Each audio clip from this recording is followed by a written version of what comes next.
Que a graça e a paz do nosso Senhor e Salvador Jesus Cristo esteja conosco em mais esse maravilhoso devocional, em mais esse momento de compartilhar da palavra, onde nós vamos falar sobre a união da fé. Sim, estarmos unidos na fé.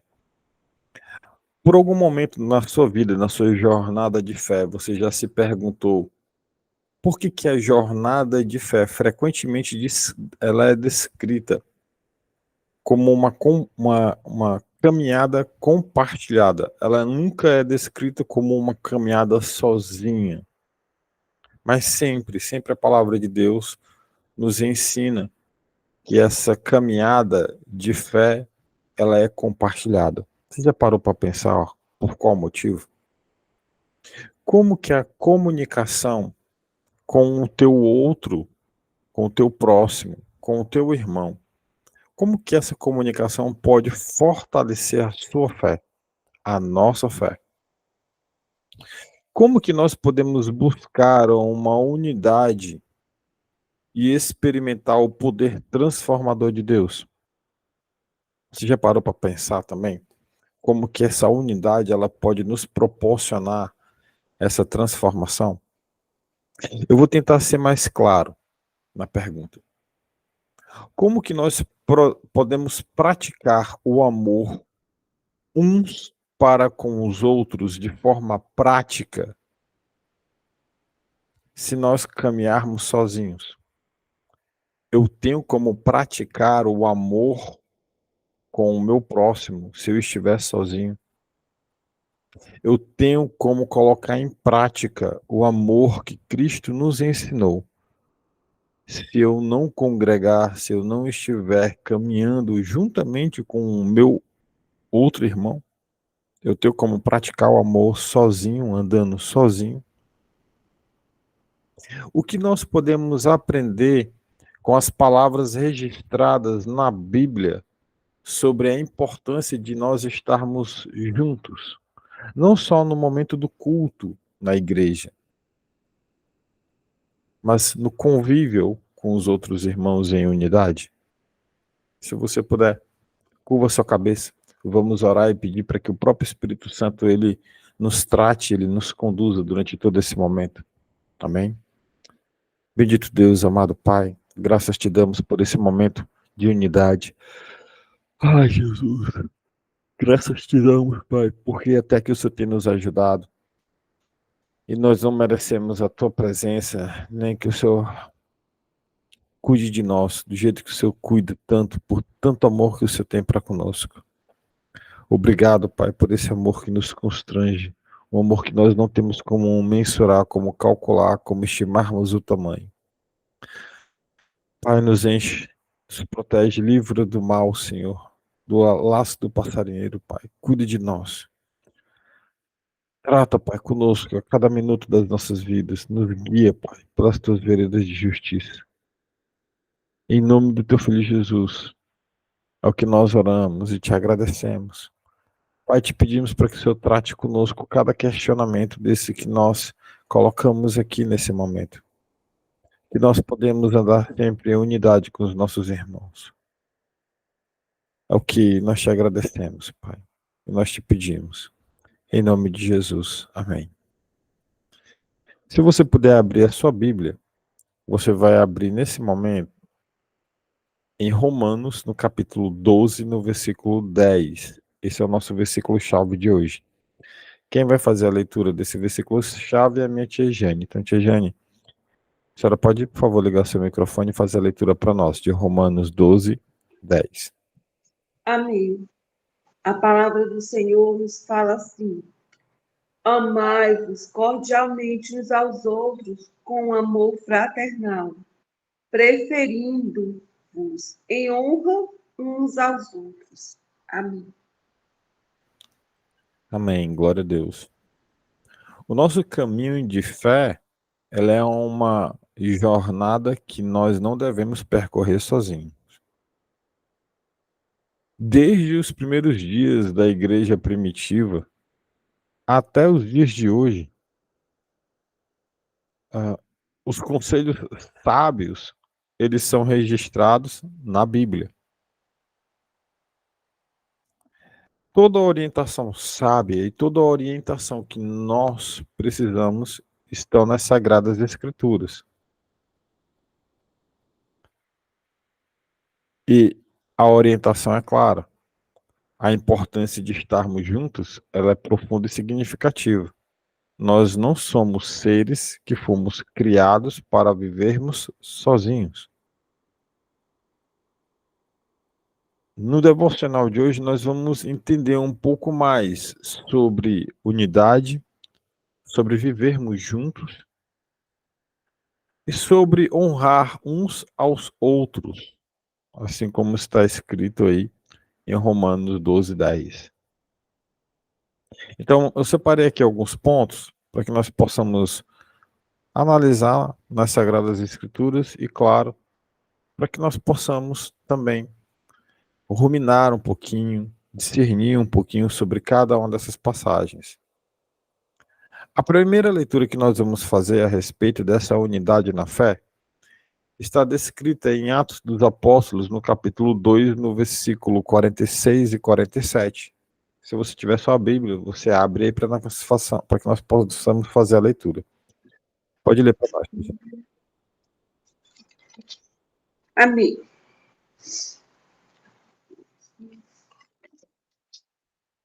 Nos diz assim a palavra do Senhor. E perseverando unânimes todos os dias no templo e partindo pão em casa, comiam juntos com alegria e singeleza de coração, louvando a Deus e caindo na graça de todo o povo. E todos os dias acrescentava o Senhor à igreja aqueles que se haviam de salvar. Amém. Amém, glória a Deus. O retrato inicial da igreja nos mostra aqui uma comunidade que caminhava não apenas nas suas crenças, mas também na sua vida diária. Eles estavam juntos diariamente, fazendo o quê? Compartilhando as refeições, orando, adorando juntos. Isso nos lembra da nossa jornada de fé, que não é apenas sobre doutrinas, não é apenas no momento de estarmos na igreja, de irmos à igreja, mas também de vivermos uns com os outros em amor, em comunhão, um ajudando ao outro, ajudando o próximo. Isso leva o nome de Deus a ser glorificado. Como é bonito uma igreja unida. Uma igreja que, quando termina o culto, os irmãos se sentam, conversam sobre o seu dia a dia, como que vai ser a sua segunda-feira, sobre problemas, sobre soluções. É tão bom ver uma igreja que congrega junto, mas também que partilha de tudo. Isso é muito lindo. Isso é um bom testemunho para aqueles que estão de fora. As pessoas passam na porta da igreja e não conseguem entender. Poxa, a oração já terminou, o culto já terminou, mas os irmãos ainda estão ali. O que está acontecendo, né? Todas as vezes eles ficam ali. Deve ser muito bom estar ali. E as pessoas, elas se questionam sobre isso. Elas veem aquelas pessoas ali sempre conversando, sempre louvando a Deus em oração, em unidade, convivendo juntos. Uma igreja que comemora o aniversário do irmão todos juntos. O quanto isso é saudável. Então, esse compartilhar a vida juntos da igreja é muito importante para a comunhão do corpo de Cristo, para a edificação do corpo de Cristo. Segundo ponto, a unidade no ensino e nos milagres. A unidade no ensino. Olha só o que está escrito ainda no livro de Atos, no capítulo 5, no versículo 12. Atos 5:12. Pode ler para nós, Tia Jane. Senhor nos diz assim: e muitos sinais e prodígios eram feitos entre o povo pelas mãos dos apóstolos, e estavam todos unanimemente no alpendre de Salomão. Amém. Amém. Glória a Deus. A igreja primitiva, ela testemunhou milagres extraordinários quando elas estavam juntas. O poder de Deus se manifestava ali no meio, de forma surpreendente, quando todos estavam unidos. Se você observar, na leitura que a tia Jane fez, ela falou no alpendre de Salomão. Aqui está escrito pórtico, significa alpendre. Nessa tradução que eu estou compartilhando é a NVI, a Nova Versão Internacional. Aqui abaixo existem outras traduções. Ó, de novo, ó, pórtico. E aqui um pouco mais abaixo, se você perceber, tem mais uma tradução, que é a mesma que ela leu. Alpendre, no alpendre de Salomão. Alguém constrói um alpendre dentro de casa? Não. O alpendre, ele é construído na parte externa da sua casa. É o local onde você arma a rede, as roupas depois que você lava. Você vai estender no alpendre. É uma puxada. Eu, por exemplo, eu resido aqui em uma casa que não tem alpendre. É mais ou menos como se fosse um apartamento. E aqui não tem alpendre. Mas na casa da minha mãe, ela fez um alpendre externo enorme na casa dela. Ali a gente arma a rede, se reúne, conversa ali fora da casa, do lado externo da casa. Olha só aonde que os apóstolos e os irmãos daquela igreja, onde que eles estavam reunidos? No alpendre do templo de Salomão, do lado externo do templo.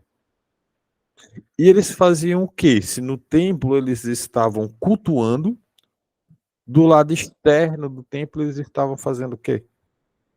Adorando, cultuando. Era um local para conversar, para se reunirem. Você consegue entender que mesmo naquela época, a comunhão, a unidade entre o corpo de Cristo já se fazia parte. Essa unidade da igreja, do corpo de Cristo, ela é importante, é saudável. Porém, é muito importante salientar que o motivo de ir para a igreja é para cultuar o nome de Cristo, o nome do nosso Deus, para cultuar aquele que nos criou, para prestar sacrifício de louvor e adoração por tudo aquilo que Cristo fez na cruz do Calvário por nós. É para isso que nós vamos ao culto. Nós não vamos ao culto para participar do culto, mas para prestarmos o culto, para cultuarmos o nosso Deus.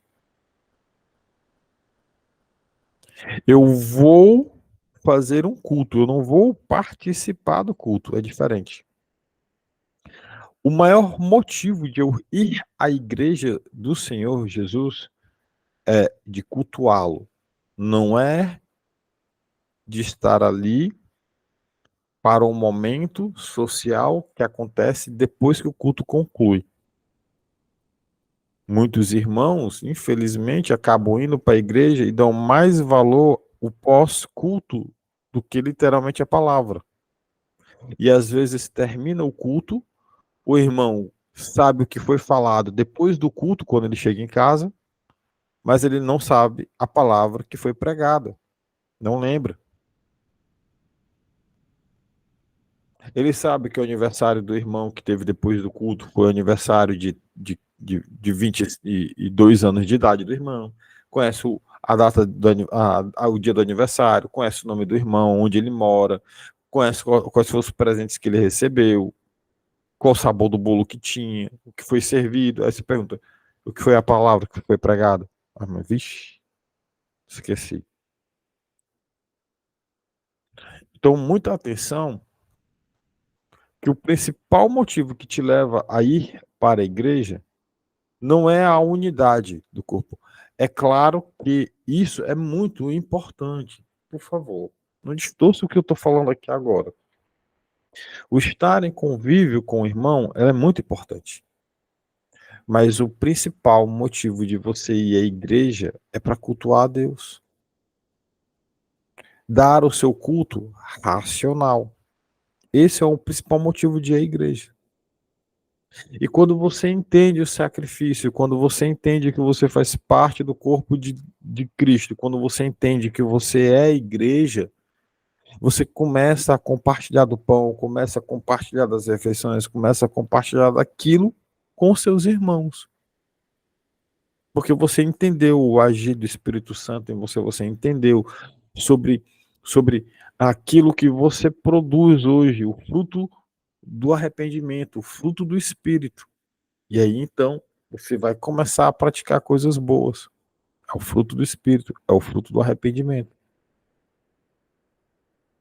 E aí você vai querer estar em unidade com seus irmãos. Terceiro ponto, a ceia do Senhor. Olha o que está escrito. Novamente, vamos para a Bíblia. Atos dos Apóstolos, capítulo 20, versículo de número 7. Pode ler para nós, tia Jane, por favor. Nos diz assim: no primeiro dia da semana, ajuntando-se os discípulos para partir o pão, Paulo, que havia de partir no dia seguinte, falava com eles e alargou a prática até a meia-noite. Amém. Amém. A prática da ceia do Senhor, ela é uma lembrança constante da importância de estarmos juntos como corpo de Cristo. E isso nós temos certeza absoluta. Não há dúvida com relação a isso. Ao compartilhar do pão e do vinho, nós reafirmamos a nossa união com Cristo, lembrando-nos da comunhão que temos, não apenas com o nosso Senhor, mas também com os outros, e lembrando, claro, do sacrifício dele na cruz. Mas eu quero que você analise o que esse versículo está falando para você e para mim. Vamos analisar cada palavrinha que está aqui. Olha só. No primeiro dia da semana, e esse primeiro dia da semana, para nós, brasileiros, é domingo. Mas o primeiro dia da semana para o judeu é o sábado. No primeiro dia da semana, eles se reuniram para partilhar do pão. E Paulo era que estava ali partilhando do pão e falando, pregando para o povo. Ok? Porém, olha só o que está escrito aqui depois do ponto. Pretendendo partir no dia seguinte, Paulo ele tinha um compromisso no dia seguinte. Paulo ele tinha um compromisso. Só que, mesmo ele diante de um compromisso que ele tinha no dia seguinte, ele pretendia partir no dia seguinte, ele pretendia ir para um outro lugar no dia seguinte, ainda assim, tendo o compromisso, ele não terminou o culto antes e nem se apressou para ir embora. Qual foi a atitude do apóstolo Paulo? Ele continuou lá falando até meia-noite. Ele esticou o culto, ele esticou a palavra, ele esticou a comunhão com os irmãos até meia-noite. Imagina só, o culto na sua igreja começa, sei lá, 6 horas. O da minha igreja começa às 6 e termina normalmente 8, 8h10, 8h15, às vezes 8h20. É domingo para nós. O culto aqui é dia de domingo. Acredito que na sua igreja também tem culto dia de domingo. Que horas que termina o culto normalmente da sua igreja? 8 horas da noite, 9 horas da noite? No dia seguinte é segunda. Segunda-feira, normalmente, você vai trabalhar, não vai? Você tem que acordar bem cedo, não é? A minha esposa acorda 5 horas da manhã para ir trabalhar. eu me acordo 4:30 da manhã para começar a orar com vocês. A maioria das pessoas acordam mais ou menos nesse horário para poder trabalhar. É mais do que lógico, quando terminar o culto, 9 horas da noite, você fazer o quê? Ir para casa, tomar um banho, jantar, comer alguma coisa, se deitar cedo e dormir. O apóstolo Paulo não fez isso. O apóstolo Paulo, mesmo tendo o compromisso no dia seguinte, ele estica a palavra e a união ali, aquele momento de intimidade com os irmãos, até meia-noite. Por que que Paulo faz isso? Porque ele sabe do partir do pão, o quanto é importante a unidade. Ele amava estar ali com os irmãos em unidade. Ele sabe a importância de estarem ali unidos como corpo de Cristo.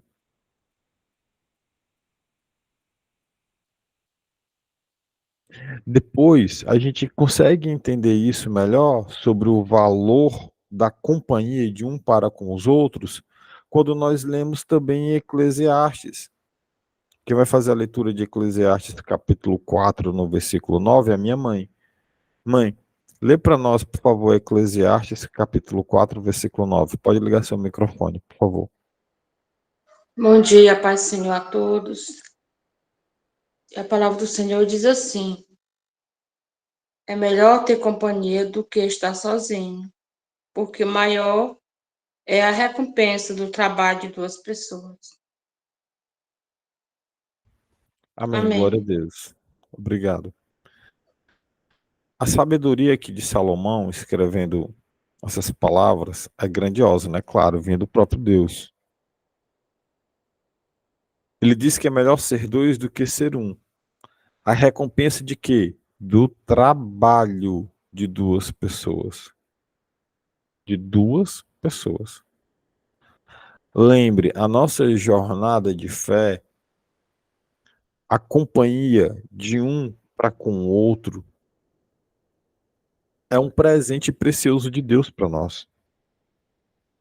Em tempos de alegria, em tempos de sofrimento, eu tenho com quem compartilhar, com um irmão. Como que você vai compartilhar uma alegria ou uma tristeza, uma dificuldade, uma necessidade que você tem se você estiver sozinho em casa? Por isso que você precisa ir à igreja, por isso que você precisa congregar, por isso que você precisa estar em unidade, amar estar com seu irmão, praticar o amor ao próximo, estando em unidade.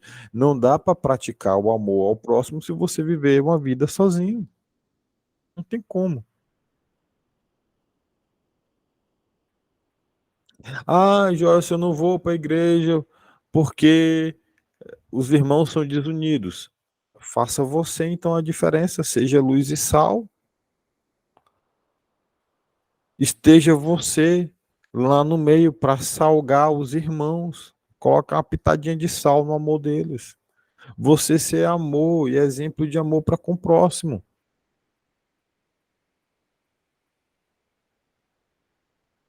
É por faltar amor que você saiu da igreja.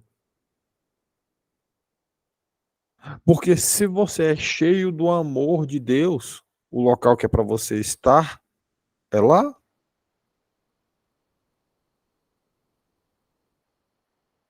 É lá. É muito importante estarmos juntos. É um valor. Olha o que a palavra de Deus nos orienta. É melhor ter companhia do que estar sozinho. Porque é maior a recompensa do trabalho de duas pessoas. Ainda assim, a Bíblia ela nos orienta a amar uns aos outros, como eu acabei de mencionar aqui.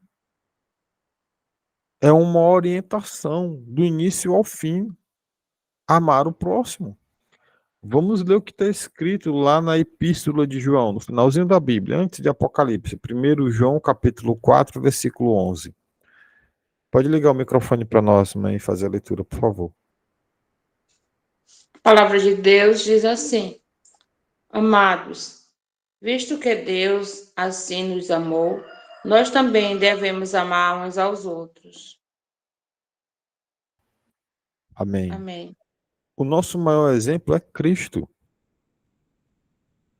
A palavra de Deus, ela nos instrui, nos mostra, nos conduz que nós devemos amar uns aos outros com afeto genuíno. Como nós lemos lá no versículo-chave, em Romanos, no capítulo 12, no versículo 10, quero compartilhar aqui novamente e ler para você o versículo 10, o versículo-chave de hoje. Dedique-se uns aos outros com amor fraternal. Prefiram dar honra aos outros mais do que a vocês. Olha só, prefira dar honra aos outros mais do que a vocês. Não foi isso que Jesus nos ensinou? Ele desceu do trono de glória dele para nos servir. Ele nos honrou. Olha o que nós acabamos de ler na Epístola de João, capítulo 4, versículo 11. Presta atenção, irmão. Amados, visto que Deus assim nos amou, nós também devemos amar uns aos outros. Ora, se Cristo, sendo nosso Senhor, nosso Deus, lavou os nossos pés, não deveis nós fazermos o mesmo para com o nosso próximo? Amar o próximo? E o amor não trata-se de sentimento, tá bom? O amor é uma decisão, não é um sentimento. Ah, quando fulaninho de tal merecer e eu sentir no meu coração, aí eu vou. Não, não é você sentir no seu coração. O amor é uma decisão. O amor não tem prática com sentimento. O amor é uma decisão. Eu decido perdoar. A pessoa não merece, mas eu decido perdoar. Eu decido ter paciência. A pessoa não merece que eu tenha paciência com ela, mas eu vou ter paciência. Eu decido ser bom. A pessoa merece é morrer, mas eu vou ser bom com ela. Eu decido, eu decido dar. A pessoa não merece que eu dê nada para ela, não, mas eu vou dar. Porque eu sou bom? Não. Porque Deus me amou. E esse amor eu também quero dar ao próximo. É uma decisão, meu irmão. É uma decisão. Volto a falar, constantemente eu digo, abra 1 Coríntios 13 e leia. Você vai ver que ali não tem nada de sentimentalismo. Tudo ali escrito é decisão. Uma decisão atrás do outro. Eu decido fazer o que está ali. E você faz. É uma decisão. Cristo, antes de ir para a cruz, ele ora, ele pede, Pai, se possível, afasta de mim esse cálice, mas que seja feita a sua vontade. E ele obedece o Pai, à vontade do Pai. É a decisão de obedecer dele. Ele não foi ali porque foi obrigado, por sentimento. Cristo estava angustiado ali.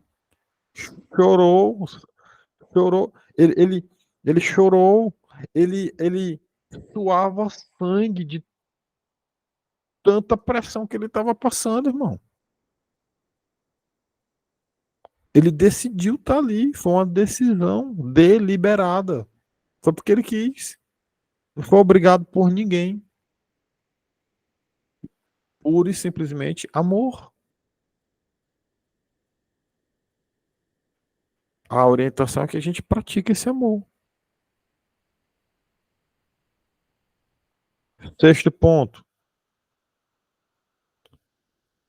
Saber que quando tem dois ou três juntos, Deus está ali. Olha só o que está escrito em Mateus, capítulo 18, versículo 20. Minha mãe, pode ligar o microfone, por favor, e fazer a leitura para nós novamente. Amém. A palavra de Deus diz assim: Pois onde se reunirem dois ou três Em meu nome, ali estou no meio deles. Amém. Amém.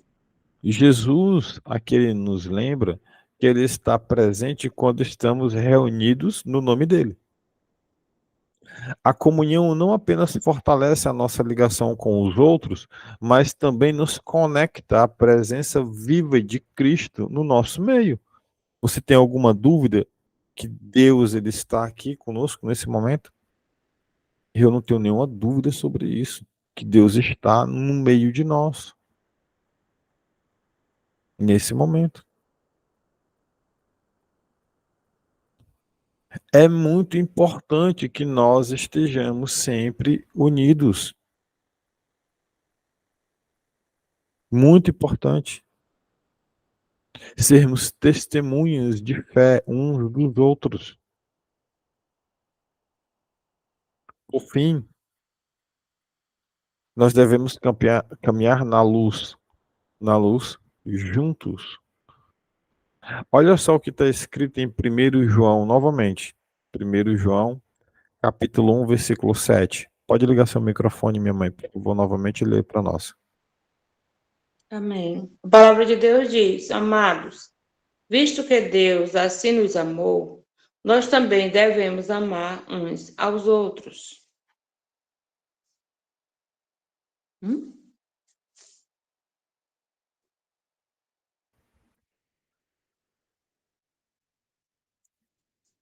Terminou? Amém. Amém? Aqui Amém. porque a minha versão aqui ela está um pouquinho maior. Na versão que eu estou compartilhando, ela diz assim: se porém andarmos na luz, como Ele está na luz, temos comunhão uns com os outros, e o sangue de Jesus, seu Filho, nos purifica de todo pecado. Mas aí é o versículo 7, né? Não? Primeiro João, capítulo 1, versículo 7. Vamos lá. Primeiro Primeiro, João. primeiro João 1, 7. Perdão, foi o que errei. Se, porém, andarmos à luz, como Ele está na luz, temos comunhão uns com os outros, e o sangue de Jesus, seu Filho, nos purifica de todo pecado. Amém. Agora sim. Agora sim. Amém. O apóstolo João aqui, ele destaca a importância de caminharmos na luz. E quando estamos juntos, a luz de Cristo brilha mais intensamente. É como se eu tivesse uma lanterna na mão e cada um de vocês tivesse uma lanterna. Quanto mais lanternas, mais luz. Entenderam? Se, porém, andamos na luz, como Ele está na luz, temos comunhão uns com os outros. E o sangue de Jesus, seu Filho, nos purifica do pecado. A comunhão mútua nos ajuda a lidar com as nossas imperfeições. Um aprende com o outro.